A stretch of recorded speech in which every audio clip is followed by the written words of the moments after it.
Well, I've been let me just preface this a little bit. I've been Yeah. such an observer of the human condition. And by that, I mean men and women connecting each with each other. I've observed it since I was very small, been curious about it immensely. And I've really, because of my observational skills and my parsing that information into something maybe usable and basically being shareable now, I've seen further than others when it comes to this dynamic of men and women. So the things that I talk, sorry, my voice is a little rough today. So the things that I share with men is not only different than what others are sharing, it's in some ways it's quite opposite with the right nuance and the right spirit. Um, I didn't take any trainings from anybody. I had no mentor. I had no teacher ever. And, but I have a great observational skills and ability to take that and go and to ponder it, I think. So, let me give an example of something that, for instance, I, my training that I do, that I've been doing the last couple of years, which is my labor of love now. And it's the highest thing I've ever done. It's the most advanced thing I've ever done. In fact, I think it's the most advanced thing that I know of. And when it comes to dynamics of men and women, it takes the philosophy I've been espousing for the last 25 years, writing about, talking about in public spaces, etc., and practicalizes it, puts it in practical aspects so that when I do my What Would Zan Do live event, my training event, we do it with actual women. And so the observers in the audience, my small cohort of men, because I keep it small, observe the way. Well, first of all, I call it "What Would Zan Do" because to the benefit and the detriment of this kind of training, the benefit is that it is very, very practical, and then you get to observe in situ me as I'm interacting with women, and I get to observe you to trying to replicate that, or let's go through it again, and we go through the motions of moving, etc.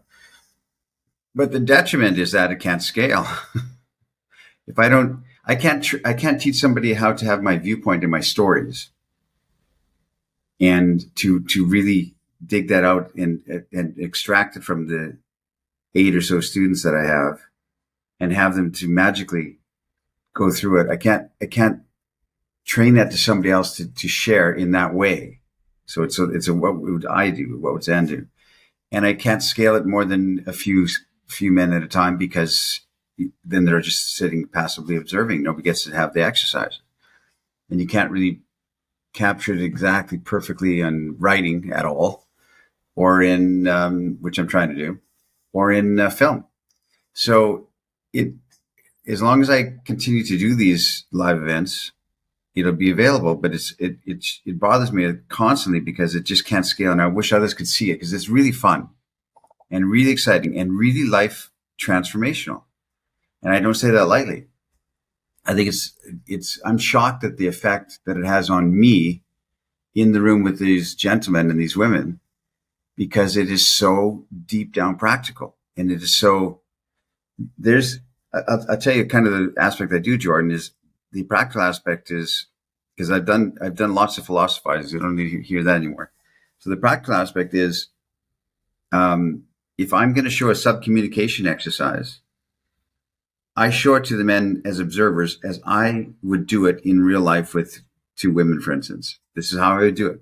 This is how I would sub-communicate. This is how I would show them my intention, my ideas, my everything, with my smile in my eyes, of the side of my eyes. And they observe that. And then they get to, one at a time, replicate it with me correcting and saying, "Oh, do it with me, and let's dance together," sort of thing. And then the third aspect is because we have a small group, we can do this. The third aspect is I have it so that I'm the girl to them, and they replicate the exercise with me being the girl. And the fourth way is they're the girl to me.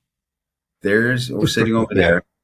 there. Yeah. And I show them what I would sub-communicate looks like. And when I do that last quadrant, he's being the girl to me, you see the light bulbs going, now I get it. Oh, now I feel it. Now I understand it. Now it's the strongest thing I've ever done. And I don't know anybody that's doing an exercise where, okay, you be the girl and I'll do it to you. You know what I mean?